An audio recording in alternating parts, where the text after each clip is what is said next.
Saudara-saudari yang terkasih, jumpa lagi dalam Pelita Hati hari ini, Rabu tanggal 10 Maret 2021, hari biasa dalam pekan ketiga Prapaskah.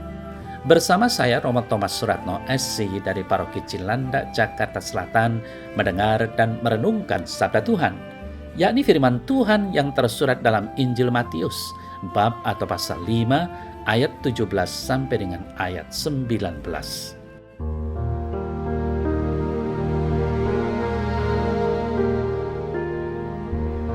Pada khotbah di bukit, Yesus berkata kepada murid-muridnya, "Janganlah kamu menyangka bahwa aku datang untuk meniadakan hukum Taurat atau kitab para nabi. Aku datang bukan untuk meniadakannya, melainkan untuk menggenapinya. Karena aku berkata kepadamu, sesungguhnya selama belum lenyap langit dan bumi ini, satu iota atau satu titik pun tidak akan ditiadakan dari hukum Taurat sebelum semuanya terjadi. Karena itu, siapa yang meniadakan salah satu perintah hukum Taurat sekalipun yang paling kecil dan mengajarkannya demikian kepada orang lain, ia akan menduduki tempat yang paling rendah di dalam kerajaan sorga. Tetapi siapa yang melakukan dan mengajarkan segala perintah-perintah hukum Taurat, ia akan menduduki tempat yang tinggi di dalam kerajaan sorga."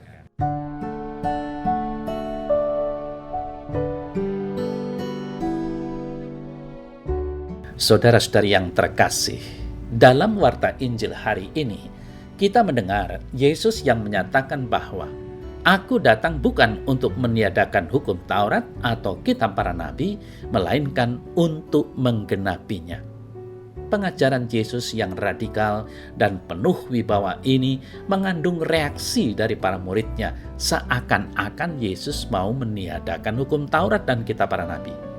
Namun Yesus menegaskan bahwa dia datang justru untuk menggenapi apa yang kiranya telah bercacat karena ditafsirkan secara tidak sempurna oleh ahli-ahli Taurat. Saudara-saudari yang terkasih, Yesus mengajarkan para muridnya untuk memahami, menghayati, mengamalkan, serta mengajarkan hukum Tuhan dalam keutuhannya. Kita tidak boleh menikmati sabdanya hanya pada hal-hal yang menarik atau yang sekiranya sesuai dengan keadaan kita. Misalnya, karena sabda itu menghibur kita.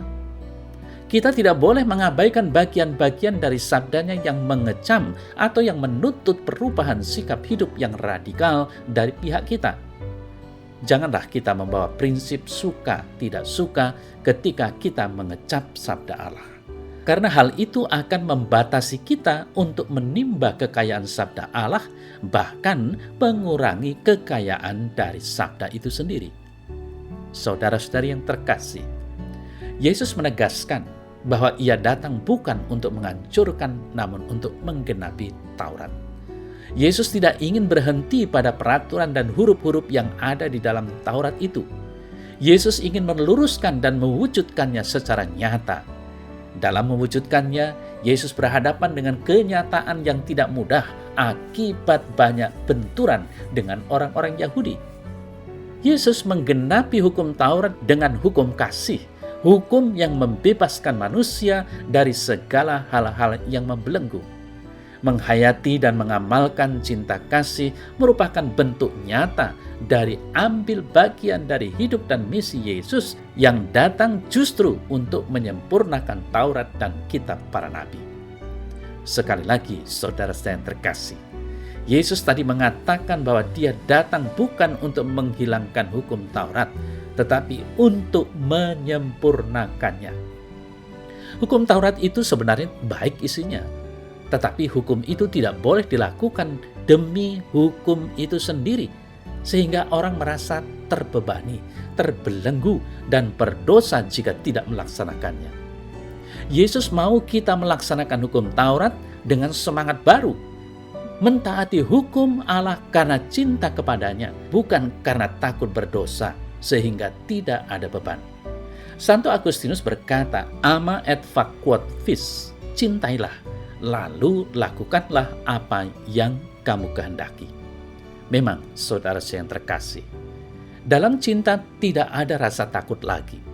sebab segala aturan kita lakukan dengan gembira dan tanpa rasa salah.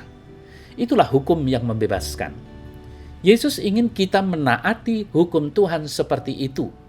Untuk itu, Yesus memberikan Roh Kudus, Roh yang membaharui semangat kita. Roh itu penting dalam hidup kita, agar kita tidak jatuh dalam legalisme dan sikap mudah mengendalikan orang lain berdosa. Dalam Yesus ada sukacita dan bukan ketakutan. Bunda Teresa dari Kalkuta meneguhkan kita, kasih yang sejati tidak pernah menuntut, tetapi ia hanya dapat memberi. Saudara-saudara yang terkasih, di zaman kita dewasa ini, kita mengetahui bahwa ada banyak peraturan dan hukum yang beredar. Dasarnya tetaplah sama, yakni demi keselamatan manusia dan menegaskan cinta kasih. Inilah yang seharusnya menjadi kriteria kita dalam menerapkan hukum. Apakah kita sudah termasuk orang yang bergerak di jalur itu? Sekarang dan mulai saat ini, tugas kita tidak lain adalah menggenapi hukum kasih dalam hidup harian kita. Semoga hal itu menjadi nyata dalam hidup kita masing-masing.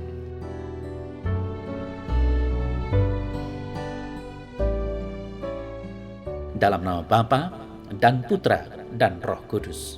Amin. Ya Tuhan, ajarilah aku untuk sungguh-sungguh mendengarkan sabda-Mu, agar aku dikuatkan karena penghiburannya dan tidak menyerah apabila harus menghadapi pilihan-pilihan hidup yang sulit karena harus menjalankan kasih sebagaimana yang dituntut oleh sabda-Mu itu. Amin. Dalam nama Bapa dan Putra dan Roh Kudus. Amin.